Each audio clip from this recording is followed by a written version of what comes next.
राहुल गांधी ने ऐसा क्या कहा जिससे पीएम मोदी को गुस्सा आ गया, जिसे सुनकर योगी ने लिया बड़ा एक्शन। तो आइए जानते हैं दोस्तों, देश में बड़ी राजनीति से चल रही बड़ी खबरों के बारे में, जिसको गोदी मीडिया भी छुपाता है, हम आपको बताएंगे। इसे देखकर आम जनता का बड़ा रिएक्शन, जनता ने साफ कह दिया ये जैन जी और जैन अल्फा ने देश को बेकार कर दिया। तुम मीडिया बनकर नहीं, बीजेपी के चमचे बनकर यहां न्यूज बना रहे हो, ऐसा कहना है इन बड़े युवक का, जिन्होंने गोदी मीडिया को पहचान लिया और मुंह पर ही कह दिया। तो आइए जानते हैं, बड़े विवाद को लेकर बड़ा संघर्ष चल रहा है देश में। तो बने रहे हमारे चैनल पर। इस देश में शिक्षा की बात कर लो, ये जो जैन जी और जैन अल्फा पूरे हिंदुस्तान में आंदोलन कर रहे, इनकी नब्ज समझ लो, अदरवाइज थारी नब्ज का पता चल गया। अभी नहीं, थारी नब्ज ऐसी दबाओगे बेड़ा गर्क कर देंगे थारा, आने वाले टाइम में बेड़ा गर्क। डॉक्टर कुल हाँ, हमारी योग्यता पे भी शक करोगे, हमारी योग्यता पे भी शक करोगे। अरे थारे पत्रकारों ने भी ये देश जो है बर्बाद कर दिया। इस तरीके के आप जो है क्वेश्चन करते हो, शर्म नहीं आती। हाँ अच्छा, ये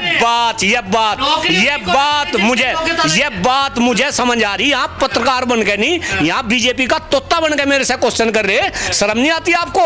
आप इस तरीके की पत्रकारिता करेंगे, भाड़ मीडिया कर्मी की आपके ऊपर भी ठप्पा लगेगा। अरे जो देशभक्ति का काम कर रहा, जो पर्यावरण के ऊपर काम कर रहा, जो देश में शिक्षा के प्रति लोगों को जागरूक करने का काम कर रहा, जो देश में शिक्षकों को, प्रबंधकों को यह बात समझाने का काम कर रहा कि भारतीय जनता पार्टी एक चाल के तहत शिक्षा क्षेत्र को बर्बाद करने का काम कर रही। इन्होंने राजनीति में, खास तौर से शिक्षक राजनीति में भी जो है शिक्षकों का चोला पहना के गैर शिक्षकों को उतार दिया। तो कम से कम अगर इस तरीके की जागरूकता चल रही तो आपको तो सपोर्ट करना चाहिए। क्यों हमारी देशभक्ति में नहीं, हमारी देशभक्ति में शक है। क्यों हमारी देशभक्ति में शक है? हमारी देशभक्ति में शक है, दूसरों की में शक है, सर्टिफिकेट बांटोगे। क्या कहा? शर्म नहीं आती है बात करते हुए? शर्म नहीं आती? फिर कह रहा अपना घर फूंक रहे और लोगों को तमाशा दिखा रहे। आप क्या बात कर रहे? जान कर देखो डॉक्टर कुलदीप के बारे में, कितना सैक्रिफाइस डॉक्टर कुलदीप कर रहा अपने घर बार के ऊपर हैं। आप क्या बात कर रहे हैं? अरे भाई जी को गाली तो, अरे भाई मेरी बात सुनो। आप मोदी जी को बीच में क्यों लेकर आ रहे? 2013 में कंप्यूटर साइंस में PhD हूँ, मेरी साथ के सारे इंजीनियरिंग कॉलेज में डायरेक्टर बन रहे, प्राइवेट यूनिवर्सिटी में VC बन रहे, सब जो है 8-10 हजार रुपए महीना की सैलरी कमा रहे। अब जातिवाद में चले जाओ, अब जातिवाद में चले जाओ। अब बता दो कि भाई मैं जाट हूं, और मैं जाट हूं, मैं गुनाह कर रखा अगर मैं जाट जाति में पैदा होगा। गर्व है डॉक्टर कुलदीप मलिक को। अरे हम तो देश पे मरने मिटने वाले लोग हैं, सही को सही और गलत को गलत कहने वाले लोग हैं। अगर कुलदीप मलिक कभी जातिवाद पे नहीं बोलता, लेकिन आज इस बात को कह रहा, अगर कुलदीप मलिक इस जाति में पैदा ना होता तो शायद इस तरीका का स्ट्रगल कुलदीप मलिक ना करता जिस तरीके से आज कुलदीप मलिक बात कर रहा। आप जाति की बात करने लगे, आप जाति की बात कर, किसकी तरफ इशारा कर रहा? किसकी तरफ इशारा कर रहा?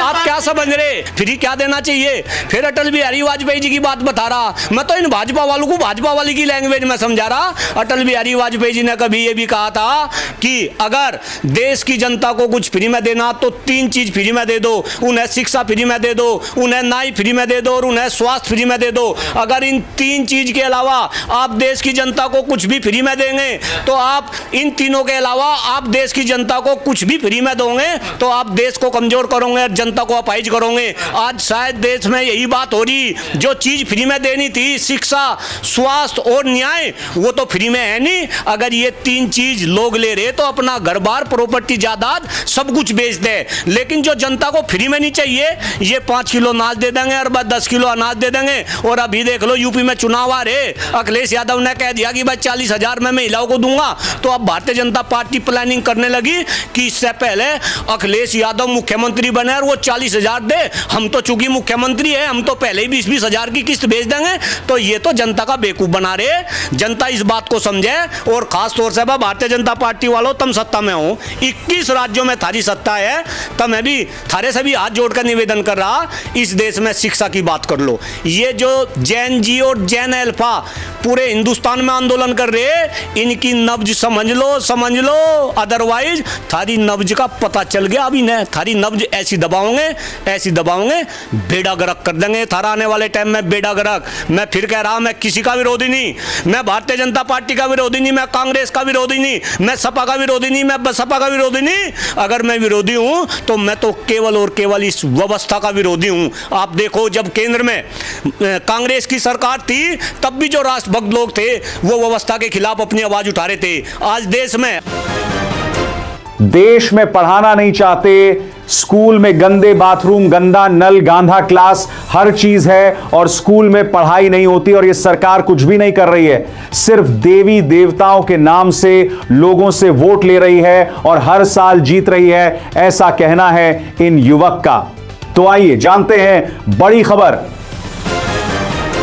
स्कूल गिर रहा छत और हम कह रहे हैं वंदे मातरम में है लक्ष्मी देवी, तुम ही तो शिक्षा की देवी हो, और सारा स्कूल का छत गिर रहा है, तो खिड़की गिर रही है, तो बाथरूम टूटा हुआ है, तो बच्चे परेशान है, तो कहीं शिक्षक नहीं है। अरे भाई, जो देश प्रेमी होगा वो देश की उन्नति, देश की प्रगति, देश के विकास, देश की तरक्की के लिए प्लान बनाएगा, काम करेगा। झारखंड में आंदोलन चल रहा, क्यों चल रहा, क्या आंदोलन में है? वंदे मातरम को लेकर आंदोलन है, शिक्षा में सुधार को लेकर। ये पढ़ाना नहीं चाहते, ये देवी देवताओं के नाम पर इमोशनल ब्लैकमेल कर रहे हैं। आपको वंदे मातरम गवाना है, क्योंकि अगर वंदे मातरम नहीं गाएगा तो भारत तो एक दिन में प्रलय आ जाएगा, भारत की सड़कें टूट जाएंगी। वंदे मातरम नहीं गाइएगा तो सारा ब्रिज गिर जाएगा, सारा पहाड़ उलट जाएगा, सारी नदियां सूख जाएंगी। वंदे मातरम अगर नहीं गाए तो यहाँ कोरोना आ जाएगा, वंदे मातरम नहीं गाइएगा तो बवाल हो जाएगा। ये है। अरे भाई, वंदे मातरम गाने और न गाने से भारत की उन्नति, भारत की प्रगति, भारत के विकास, भारत की तरक्की, भारत को विश्व गुरु बनाने का रास्ता कहाँ है वो बताओ हमको। वंदे मातरम गाने से अगर रास्ता खुलता तो मैं 100 बार गा रहा हूँ। वंदे मातरम कहने से अगर बाढ़ सुखाड़ पर काबू कर लिया जाता 100 बार मैं गाता हूँ। वंदे मातरम के गाने से अगर बेरोजगारी हमारे देश की समस्या न रही 100 बार गा रहा हूँ।